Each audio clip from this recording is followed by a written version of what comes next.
Saya selaku moderator akan membacakan rangkaian sesi acara pada diskusi kita pada siang hari, yaitu yang pertama pembukaan, yang kedua pemaparan materi yang akan disampaikan oleh kelompok 6, yang ketiga sesi tanya jawab, yang keempat penyampaian dari notulen, yang kelima penutup, dan yang keenam tambahan materi dari pesan pembimbing. Baik, acara yang pertama yaitu pembukaan. Marilah kita buka acara diskusi pada siang hari ini dengan membaca Al-Basmalah.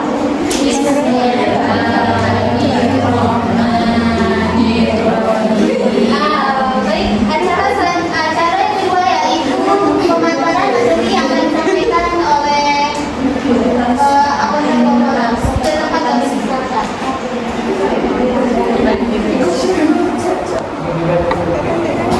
Kontribusi sastra anak dalam pembentukan kepribadian anak.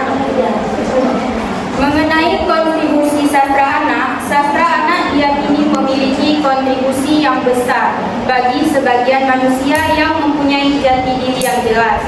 Kepribadian atau jati diri seorang anak dibentuk dan terbentuk lewat lingkungan baik, diusahakan secara sadar maupun tidak sadar. Secara rincinya lagi mengungkapkan kontribusi sastra anak terhadap perkembangan anak, yaitu terhadap perkembangan emosionalnya, perkembangan intelektualnya, perkembangan imajinasi, pertumbuhan rasa sosial, pertumbuhan rasa etis dan religius, dan pada nilai pendidikan sebagai eksplorasi dan multikultural, dan penanaman kebiasaan membaca. Serta anak diyakini memiliki kontribusi yang besar bagi perkembangan kepribadian anak dalam proses menuju kedewasaan sebagai manusia yang mempunyai jati diri yang jelas. Penanaman nilai-nilai dapat dilakukan sejak anak masih belum dapat berbicara dan membaca. Contohnya, seperti nyanyi-nyanyian yang biasanya didendangkan seorang ibu untuk membujuk agar si buah hati segera tidur atau sekedar untuk menyenangkannya. Pada hakikatnya, kesastraan dan sekaligus mengandung nilai yang besar bagi perkembangan kejiwaan anak. Misalnya nilai kasih sayang dan keindahan. Anak tidak dapat tumbuh secara wajar tanpa dukungan kasih sayang. Dan kasih sayang itu antara lain dapat diekspresikan lewat nyanyi-nyanyian yang bernilai keindahan. Baik, terima kasih kepada Revina Armanadi. Selanjutnya akan dipaparkan materi oleh kakak kita yaitu Fardiana. Waktu dan tempat kami silakan. Selanjutnya yaitu nilai-nilai personal dalam sastra anak. Dalam nilai-nilai personal dalam sastra anak ini ada 5 perkembangan. Yang pertama, perkembangan emosional. Anak usia dini yang belum dapat berbicara atau baru berada dalam tahap perkembangan bahasa, satu kata atau kalimat, dalam dua atau 3 kata. Sudah itu tertawa-tawa ketika diajak bernyanyi bersama sambil bertepuk tangan. Anak tampak menikmati lagu-lagu bersaja yang ritmis dan larut dalam kegembiraan. Hal itu dapat dipahami bahwa sastra lisan yang berwujud puisi atau lagu tersebut dapat merangsang kegembiraan anak, merangsang emosi anak untuk bergembira, bahkan ketika anak masih berstatus bayi. Yang kedua yaitu perkembangan intelektual. Lewat cerita anak tidak hanya memperoleh kehebatan, kisah yang menyenangkan dan memuaskan hatinya. Cerita menampilkan urutan kejadian yang mengandung logika perburuan, logika penaluran. Logika penaluran memperlihatkan hubungan antar peristiwa yang diperani oleh tokoh baik antara protagonis maupun antagonis. Yang ketiga itu perkembangan imajinasi. Berhadapan dengan sastra, baik itu yang merujuk suatu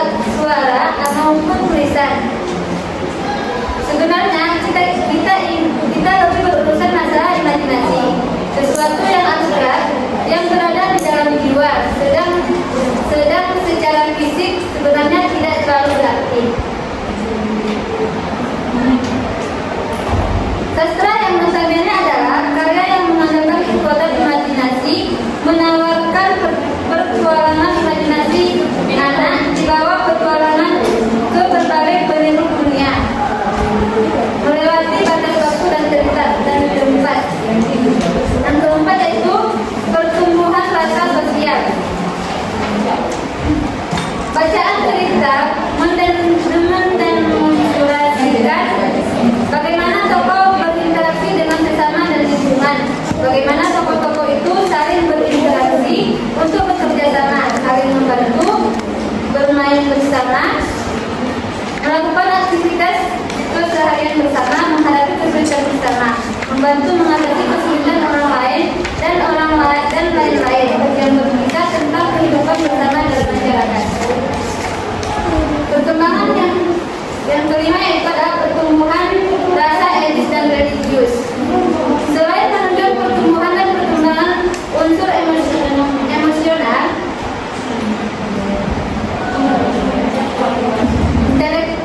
intelektual, imajinasi, dan rasa sosial, bacaan sastraan juga berperan dalam perkembangan aspek personalitas yang lain, yaitu rasa etis dan religius. Demonstrasi kehidupan yang secara konkret diwujudkan dalam bentuk tingkah laku tokoh. Di dalamnya juga terkandung tingkah laku yang menunjukkan sikap etis dan religius. Sebenarnya dalam sifat cerita keseluruhan aspek personalitas manusia ditampilkan. Hanya masalah aspek mana yang dapat penekanan sehingga dan tampak dominan dalam cerita yang dimaksud untuk menunjukkan perkembangan perasaan dan sikap etis dan religius. Kedua aspek tersebut akan terlihat dominan bahkan dalam cerita anak, mengingat masih terbatas kejangkauan berpikir dan bernalar. Penyampaian dan pembentukan kepribadian tersebut terlihat langsung atau sedikit terselubung dalam karakter dan tingkah laku tokoh. Baik, terima kasih kepada Kak Fafiana. Selanjutnya yang akan dipaparkan materi oleh Kak Sarina. Ke depan kami persilakan. Selanjutnya nilai pendidikan. Terdapat 5 nilai pendidikan. Yang pertama eksplorasi dan penemuan. Membaca cerita sastra pada hakikatnya anak dibawa untuk melakukan sebuah eksplorasi, sebuah penjelajahan, sebuah petualangan imajinatif ke sebuah dunia relatif belum dikenalnya yang menawarkan berbagai pelajaran yang dibuat. Dalam pelajaran secara imajinatif, anak dibawa dan dibuat menjadi kritis untuk mampu melakukan penemuan-penemuan atau prediksi bagaimana solusi yang ditawarkan. Yang kedua, perkembangan bahasa. Sastra adalah sebuah karya seni yang bermediakan bahasa, maka aspek bahasa memegang peran penting di dalamnya. Sastra tidak lain adalah suatu bentuk permainan bahasa dan bahkan genre puisi unsur permainan tersebut cukup menonjol. Misalnya yang berwujud permainan rima dan irama. Bahasa dipergunakan untuk memahami dunia yang ditawarkan, tetapi sekaligus sastra juga berfungsi meningkatkan kemampuan berbahasa anak, baik menyimak, membaca, berbicara maupun menulis. Yang ketiga, pengembangan nilai keindahan. Ketika anak berusia 1-2 tahun dibina bukan dengan nyanyian, dengan kata-kata yang bersajak dan berirama indah. Anak sebenarnya belum dapat memahami makna di balik kata-kata tersebut, tetapi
kelompok kelompok 6. Bagaimana pembelajaran sastra dapat berpengaruh terhadap perkembangan karakter peserta didik? Bagaimana pembelajaran sastra dapat berpengaruh terhadap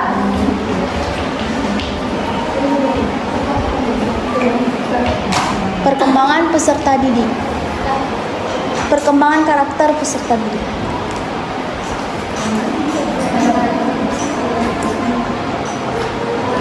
Baik, sesi yang kedua.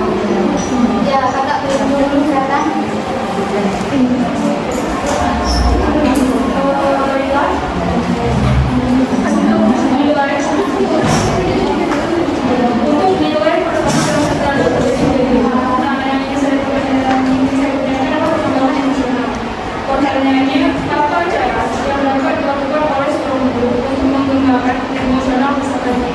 Mohon maaf, bisa dibuat lagi soalnya.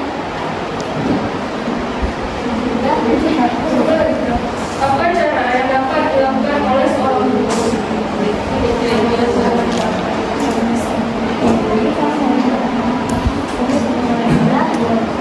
untuk mengembangkan emosional peserta didik?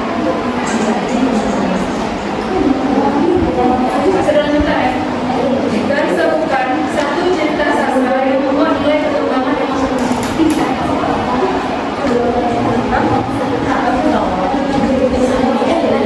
Ya, sebutkan satu sastra. Cerita sastra yang memuat nilai perkembangan emosional. Nilai perkembangan emosional. Kakak tahu nggak nih? Kakak yang Baik, ya, kakak silakan. Baiklah, saya dari kelompok 1 yang pertama yang Magdalena ingin menanyakan kepada kelompok 6. Pada nilai personal ada beberapa perkembangan kan, salah satunya perkembangan imajinasi. Tadi Fabiana ada menjelaskan bahwa perkembangan imajinasi itu tidak terlalu bagaimana maksudnya?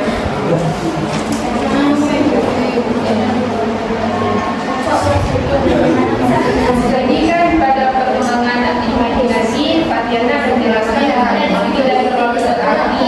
Maksudnya gimana? Apa tidak terlalu berarti?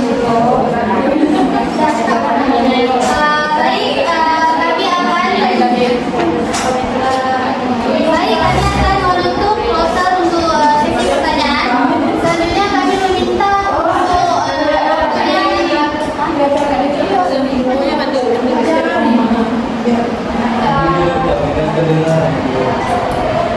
baik, selanjutnya kami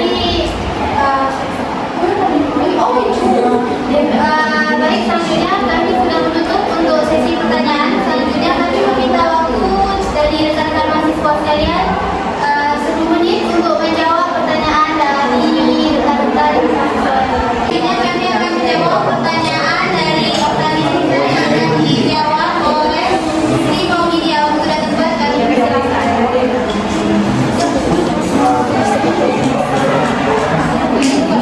Baik, saya akan menjawab pertanyaan dari Aulia Hida.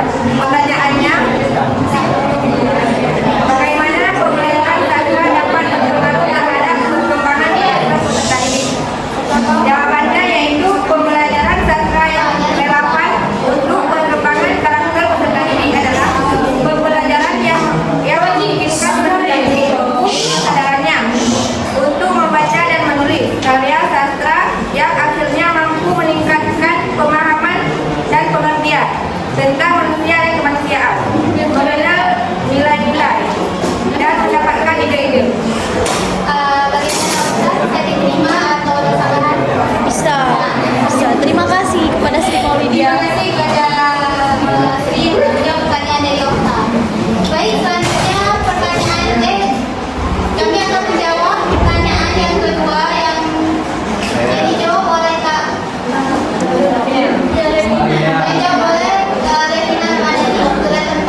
peserta didik.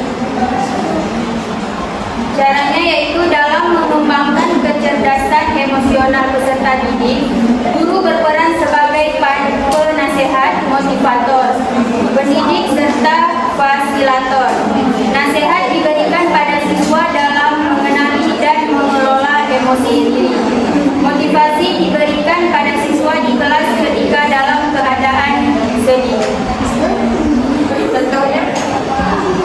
Contoh cerita sastra yang memuat nilai emosional. Ceritanya ada terus. Maaf, saya bantu jawab. Contohnya kayak pura-pura dan kancil. Jadi kan pura-pura ini dia lemot, bawahnya lele gitu. Gimana? Si kancil ini kan orangnya jadi cepat kayak gitu. Nah, jadi ketika anak membaca cerita tersebut, maka dia itu akan menguras emosional seorang anak. Salah. Enggak. Jika jawaban dari kami kurang maka silakan berjalan. Karena kan maksudnya itu juga nggak ada, jadi kami mau kemana gitu? Itu juga nggak ada.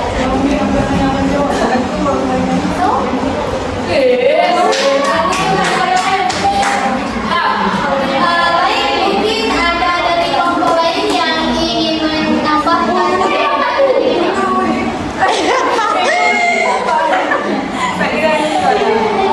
baik, mungkin ada dari kelompok lain ingin menambahkan jawaban dari kelompok kami. Sudah, kami Francis, sudah.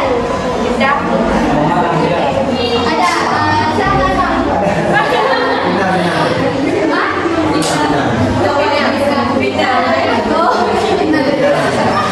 ingin menambahkan? Tidak ada ya? Berarti kalau nggak ada, kami catat pertanyaannya dan kan hari ini lupa lagi yang lain jawabannya. Baik,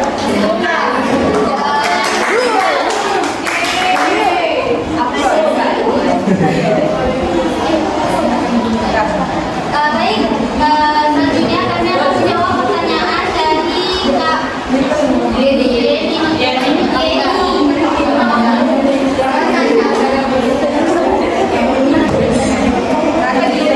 akan menjawab pertanyaan dari Kak Baik, saya akan menjawab pertanyaan dari Siti Magdalena, yaitu pertanyaan yang tadi kan dalam perkembangan imajinasi ada kata yang tidak terlalu berarti, yang itu yang ditanyakan.